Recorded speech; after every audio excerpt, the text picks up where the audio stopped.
go. Good afternoon, it's Jim and Becky, the With It retirees in beautiful Beaverton, Oregon. Well, this is going to be part 2 of our two-parter on making a mushroom. The last video we made was part 1, where we showed how to put together and inoculate a bottle of grain spawn. And this one you can see is turned into a little mushroom. There it is in there. And that's what they're about.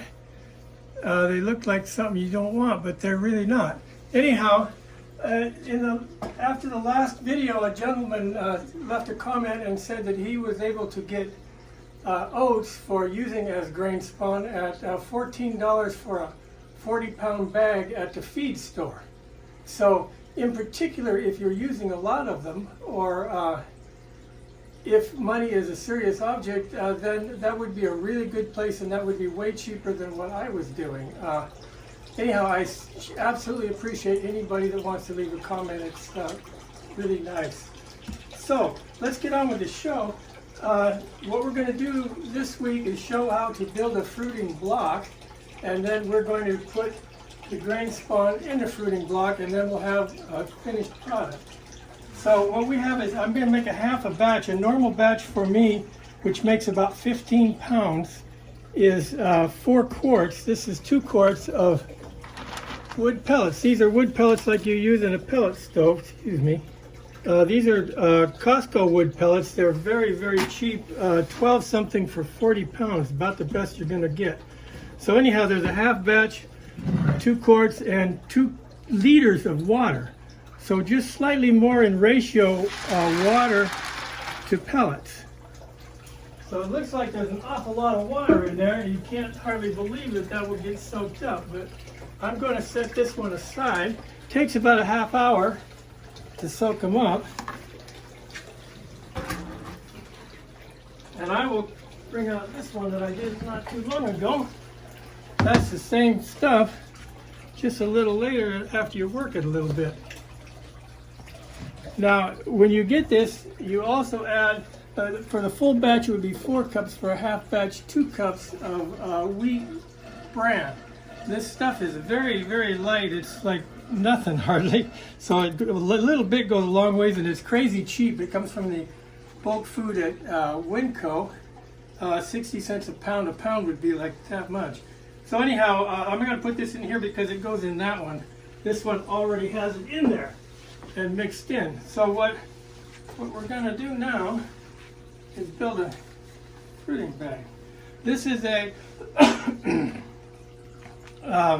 unicorn mushroom bag. It has a 2 micron patch. This lets a little bit of oxygen through there, not very much, and hopefully keeps out bad things. It's gusseted, so when it's all the way open, it's that wide. And when you go to seal it, which we do in a little bit, you have to make sure your sealer will seal it when it's that wide. The bigger the bag, the bigger the seal. This is the smallest mushroom bag that Unicorn makes. So anyhow, what I'm going to do, I invented this in my head anyhow.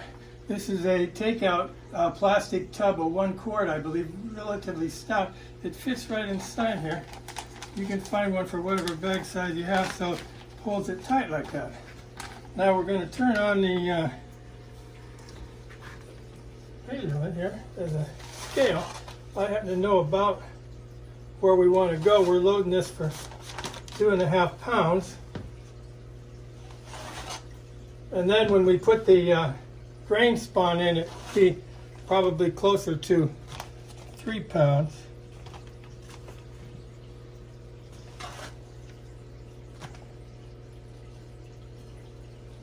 Getting close.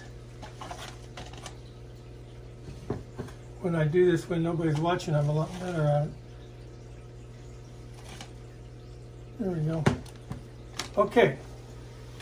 Now, when you get this to here, you start shaking it down a little bit. As you see, it's gusseted.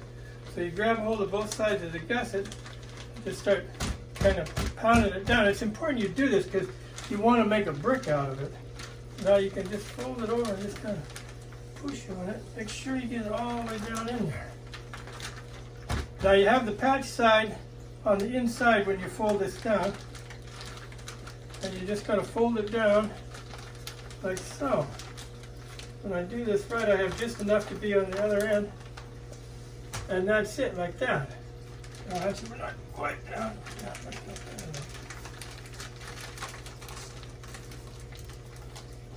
Like so. That then is going to go in the pressure cooker. I'll show you in a second here. That we have over here. I'll tell you what I'm going to move this out of the way. You don't have to worry about these. Once they're down and inside there, they're going to seal themselves. It's kind of hard to believe. It bothered me a lot to start with, but as I show you, this has been on the 15 pounds of pressure for 3 hours. Now this time I've dropped this 15 times. I'm going to take that off, put it in my pocket, and I didn't drop it this time. So the last thing you would put in the pressure cooker would be this plate, just kind of holds everything down. And then we're going to pull one of these out, and you can see they seal themselves. So this is a finished block. As soon as it comes out, now the outside of it is no longer sterile. I'm going to hit it with a little bit of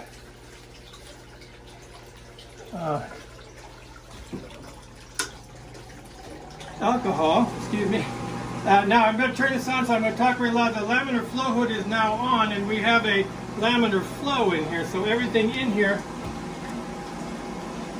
is going to be in a sterile situation. It's already been sterilized and put down. I have the bottle of grain spawn cracked and open, and I have a knife here. What I'm going to do is I'm going to pull this out like so, get it ready, set it here so it's in the flow a little bit. Now I'm going to take this, I'm going to open it up, I'm going to take my knife, I'm going to break this stuff up.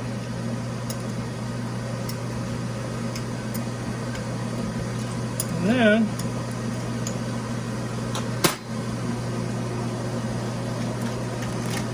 I'm going to take the end of this, crack it open so there's a little bit of air in there, and I'm just going to dump this jar right in there, just like that.